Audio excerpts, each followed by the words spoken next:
नमस्कार, आप देख रहे हैं विशेष। मैं हूं श्वेता सिंह। आतंकवाद के खिलाफ हिंदुस्तान ने अपनी रणनीति और तेवर दोनों बदल दिए हैं। मणिपुर में उग्रवादियों ने एम्बुश लगाकर जिस तरह जवानों को मारा, उससे तिलमिलाई फौज ने उग्रवादियों के सफाई के लिए कमर कस ली। तैयारी ऐसी कि जो उग्रवादी ऐसी घिनौनी हरकत करके म्यांमार के जंगलों में जाकर छुप गए थे, उन्हें वहां पर जाकर ढूंढा और वहीं पे उनका काम तमाम कर दिया। ऐसा पहली बार हुआ है कि बॉर्डर पार जाकर भारतीय फौज ने दुश्मनों को मार गिराया।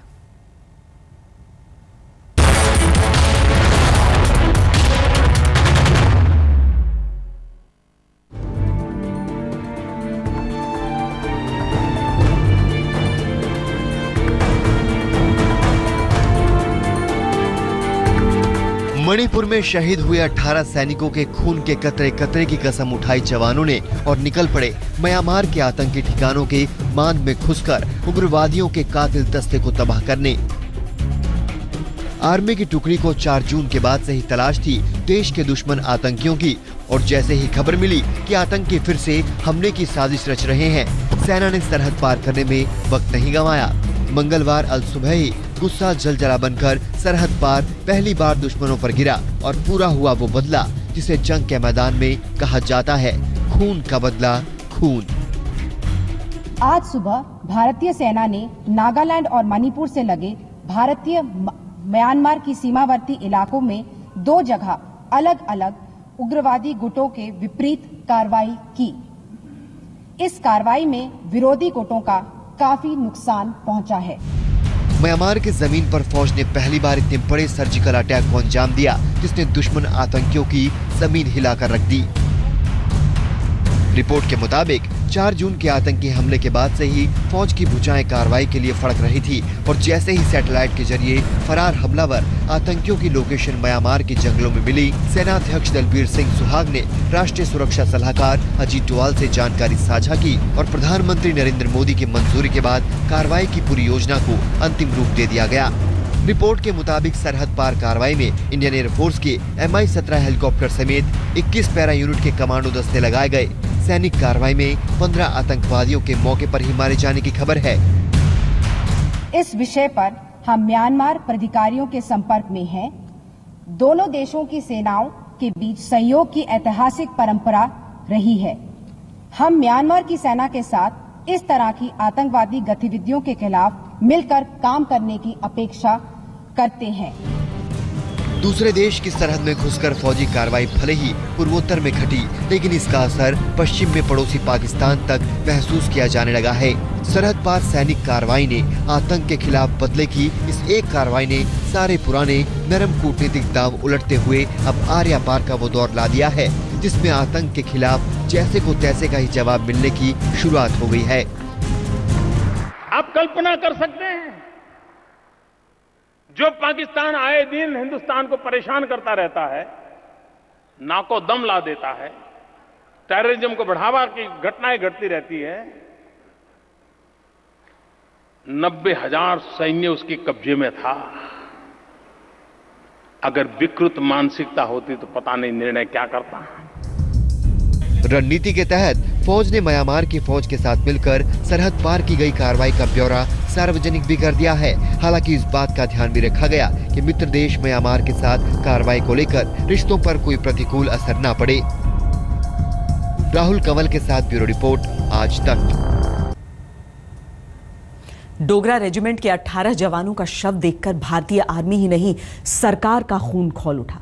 आज तक को ऐसी खबर मिली है कि प्रधानमंत्री नरेंद्र मोदी के बांग्लादेश यात्रा के दौरान उनके राष्ट्रीय सुरक्षा सलाहकार अजीत डोवाल भी जाने वाले थे। डोवाल के जाने का मकसद पूर्वोत्तर में आतंक फैलाने वाले संगठन NSCN से बातचीत करना था। लेकिन इसी बीच मणिपुर में हुए उग्रवादी हमले के बाद सरकार ने अपना रुख बदला। सरकार ने साफ किया कि वो उग्रवादियों से ऐसी स्थिति में बात नहीं करेगी। इसीलिए डोवाल प्रधानमंत्री के साथ ढाका नहीं गए और भारतीय आर्मी ने अपनी बंदूकों से जवाब दे दिया कि हमसे टकराने का हश्र क्या होता है।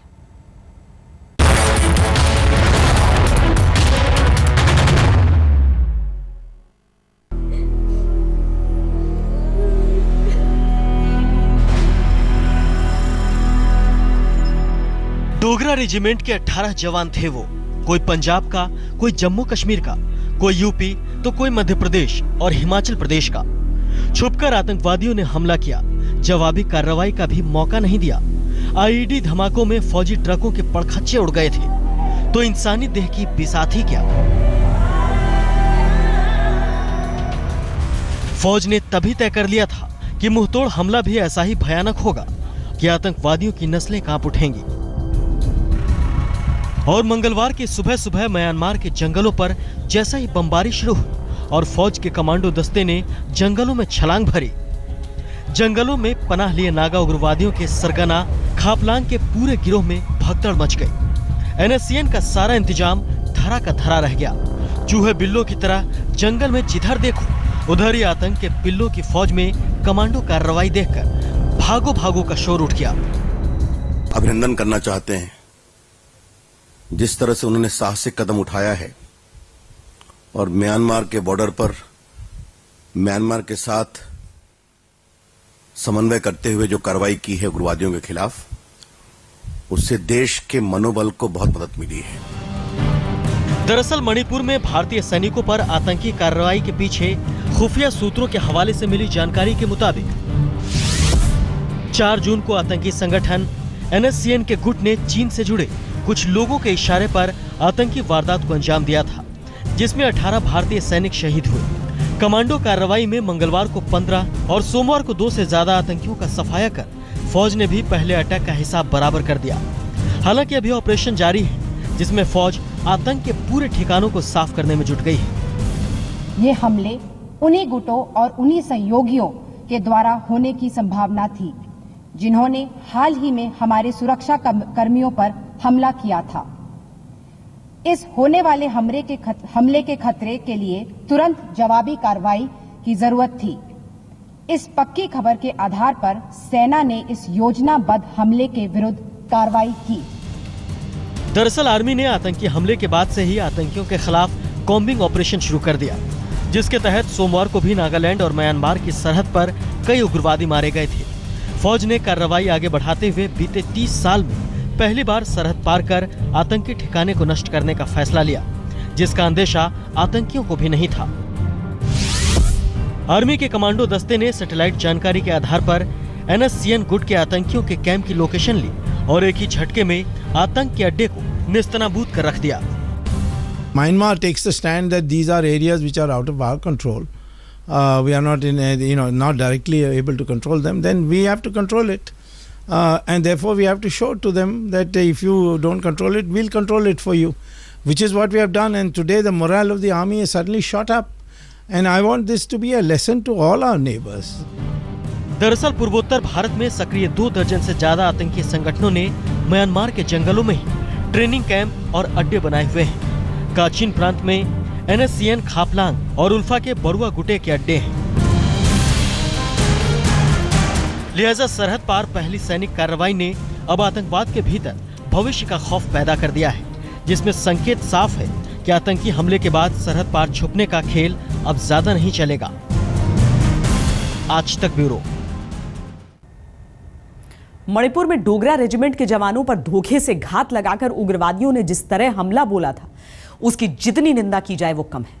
लेकिन जवानों की शहादत कभी बेकार नहीं जाती। उनकी थमती सांसों से देश पर मर मिटने के लिए वो लौ पैदा होती है जिसमें दूसरे जवान सरहद पर और मुस्तैद हो जाते हैं और हां, जरूरत पड़ने पर दूसरे देश में घुसकर अपने साथी की मौत का बदला लेते हैं, जैसा कि म्यांमार में जाकर किया।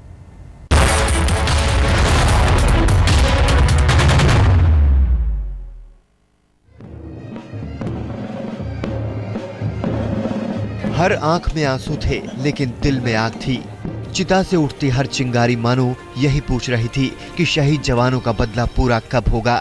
शहीदों के परिजनों को खबर सुनकर तसल्ली मिली है कि चिता की आग की इन लपटों की कसम उठाकर फौज ने सरहद पार आतंक के ठिकाने ध्वस्त किए हैं, हिसाब चुकता कर दिया है। तो एक करारा जवाब जरूरी था ये देना, तो मैं इस चीज की बड़ी तहे दिल से उनको सैल्यूट करूंगा, लोगों को, उस आर्मी को, उस ऑफिसर्स को जिन्होंने पूरा ये सर्च ऑपरेशन चलाया, कंटिन्यू किया और इतना बड़ा जो वारदात को जिन्होंने अंजाम दिया था और उनकी मुंह तोड़ जवाब दिया है।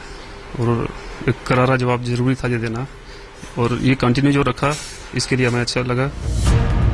दरअसल 4 जून को मणिपुर के चंदेल जिले में फौजी टुकड़ी पर हुआ आतंकी हमला बीते 30 सालों में नहीं हुआ था, लिहाजा कार्रवाई की मांग भी हर तरफ से ऐसी उठी कि फौज ने भी तय कर लिया जो इतिहास में पहले नहीं हुआ। आतंकवादियों को कुचलने के लिए पहली बार सरहद पार धावा बोला गया और 15 से ज्यादा आतंकियों को उनकी मान में घुसकर ढेर कर दिया गया।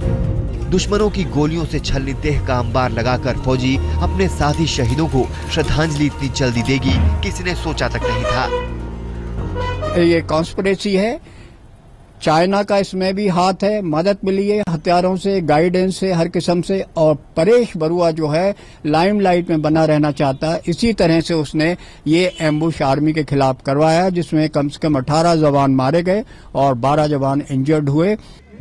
सही है कि 18 शहीदों की जिंदगी दोबारा लौट कर नहीं आएगी, लेकिन जिंदगी की अमरता की कामना करने वाले देश के लिए ये किसी उपलब्धि से कम नहीं कि देश ने शहीदों के मिशन को आगे बढ़ाया है। शहीदों की आत्मा को इससे बड़ा संतोष और नहीं होगा कि आतंक को उसके घर में घुसकर मारा गया।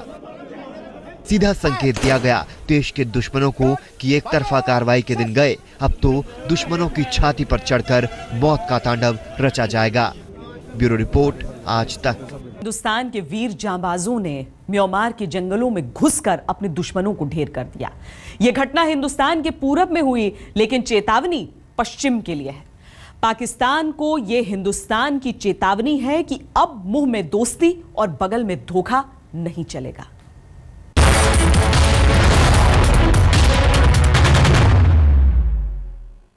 अब पुरानी आदत काम नहीं आएगी। बहादुर जवानों ने सही जवाब दे दिया है भाइयों बहनों। पाकिस्तान को जवाब दे दिया गया है। जवानों ने पाकिस्तान का मुंह बंद कर दिया है। मौका भले ही चुनाव प्रचार का था, लेकिन प्रधानमंत्री नरेंद्र मोदी ने देश के सामने ये इशारा कर दिया था कि अब भारत नरम राज्य नहीं है। अगर किसी ने साजिश वाली नजर उठाई तो उसका मुंहतोड़ जवाब देना भारत जानता है। प्रधानमंत्री का यह इशारा पाकिस्तान के लिए था, जिसने कभी भी हिंदुस्तान से अच्छे पड़ोसी का धर्म निभाया ही नहीं। भले ही प्रधानमंत्री ने अपनी सरकार के शपथ ग्रहण समारोह में पाकिस्तानी प्रधानमंत्री को बुलाया, लेकिन दावत उड़ाकर जब वो लौटे तो पाकिस्तान फिर से अदावत की जुबान बोलने लगा। दरअसल ये पाकिस्तान की पुरानी आदत है, लेकिन अपने तेवर से सरकार ने साफ कर दिया है कि अब वो पाकिस्तान को उसकी ही भाषा में जवाब देगा। पहली गोली अपनी तरफ से नहीं चलनी चाहिए, लेकिन एक भी गोली यदि पाकिस्तान की तरफ से चलती है तो उसका मुंहतोड़ जवाब दिया जाना चाहिए। और आपने देखा हो बहनों भाइयों, क्या कभी सुना था आपने कि पाकिस्तान संयुक्त राष्ट्र संघ के सामने खड़ा होकर कहे त्राहिमाम त्राहिमाम त्राहिमाम मुझे बचाओ। सॉफ्ट स्टेट का चोला उतारा तो पाकिस्तान के सामने कई मुद्दों पर अपनी गंभीर चेतावनी भी रख दी। पहले तो ये कि सीमा पार से अब भारत आतंकवाद को कतई बर्दाश्त नहीं करेगा। दूसरा ये कि पाकिस्तान को आतंकवाद का निर्यात बंद करना होगा। तीसरा ये कि 26/11 के मास्टरमाइंड हाफिज सईद पर पाकिस्तान को अब जवाब देना होगा। और चौथा ये कि अब most wanted number 1 Dawood Ibrahim को छिपाना आसान नहीं होगा। म्यांमार में घुसकर मणिपुर में उग्रवादी हमला करने वालों को नेस्तनाबूद करने वाली भारतीय फौज के हौसले यही बताते हैं कि पूरब में लड़ लिया तो पश्चिम की भी खैर नहीं। आज तक ब्यूरो।